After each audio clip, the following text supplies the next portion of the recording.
Hey guys! Alright, so I got a question earlier about how I soak my wool, and I didn't even think to actually show people how I do it because it just is one of those things. It came to my attention that people do need help with this, so of course I would like to help everybody and show everybody just in case. So, you know when you get comb top and obviously you want to dye it, so you need to soak it. If you let it free float just on its own and it's just normal, flat, roving, stick it in the water, it can definitely fall apart because again, it's comb top. The fibers themselves aren't crisscrossing and holding on to each other the way it could with a roving. Comb top you have to take a little bit more care with. It's actually very simple. If you take your comb top while you're trying to soak it, you can twist it up the way you would with yarn. When you're getting ready to soak and you're actually weighing it out, I have everything out and I will show you exactly how I do it so there's no miscommunication and you can understand exactly what I'm saying by seeing what I'm doing.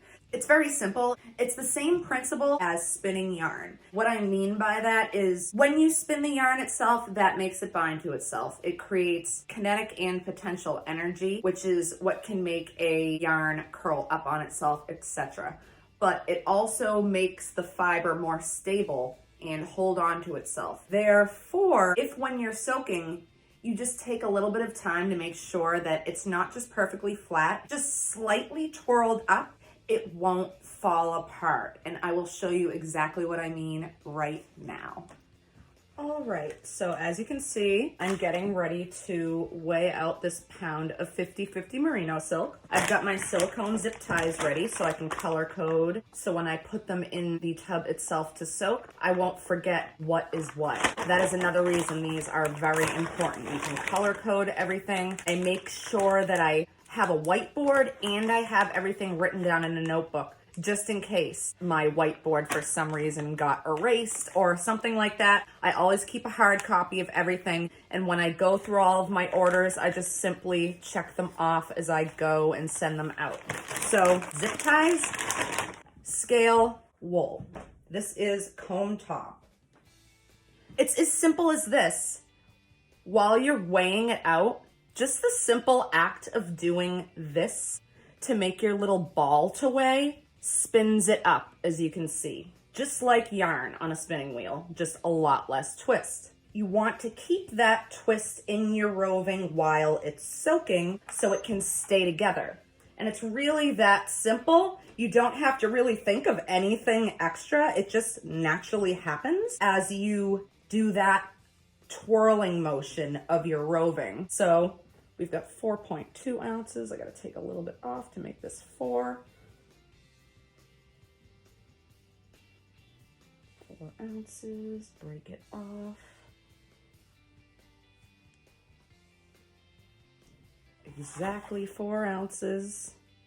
As you can see, this is where we get our zip tie ready and we get it ready to soak. Okay, so now that our roving is weighed out on the scale, we can take it off and prep it to put it in the tub or whatever you're using, filled up with the water, the citric acid, a little bit of synthropol, to soak it in. I think of it like a skein. Keep that twist in your comb top. I'll just hold it in my hand like this, let it stay twisted, and kind of skein it. See?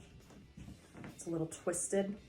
You want that energy in it. You want it to keep the fibers together for you. So when you go to pull it out, it doesn't fall apart, or just being in there like that won't let it fall apart on you. So make sure that twist is in there. And this is where the zip tie comes in. They're very useful. Just take my zip tie,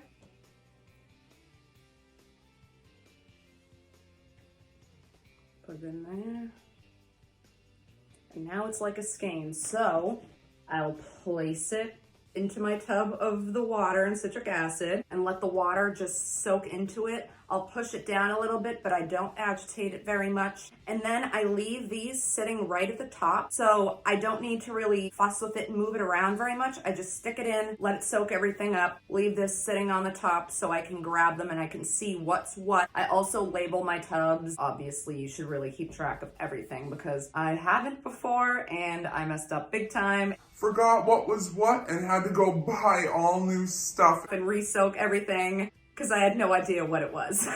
So make sure that you do that. Don't make that mistake. As always, I'm trying to keep you from making the mistakes that I have made. So hopefully this helps you. To show you, this is my tub with my merino silk comb top in it, as well as some 100% merino that is marked with orange. And I've got all of my zip ties out on the top, so they're very easy to access and I can see exactly what's in here. And it's as simple as just pulling it right out. It doesn't fall apart. Perfectly perfect. That's why I am all for these zip ties. So as you can see, it's as simple as 1, 2, 3, really. It takes really no extra effort. It naturally will spin itself up as you're weighing it out, and just make sure you keep that twist in there and it will stay together. I hope this helps you and I hope to see you again soon. We are doing a full color theory tutorial. It's going to be on YouTube, as well as hand painting, roving, comb top, yarn, all of that good stuff, and it will be up on YouTube very, very soon. I'm almost done editing it. Keep a written log of everything that you put in tubs or whatever you're using to soak. You'll be perfectly fine.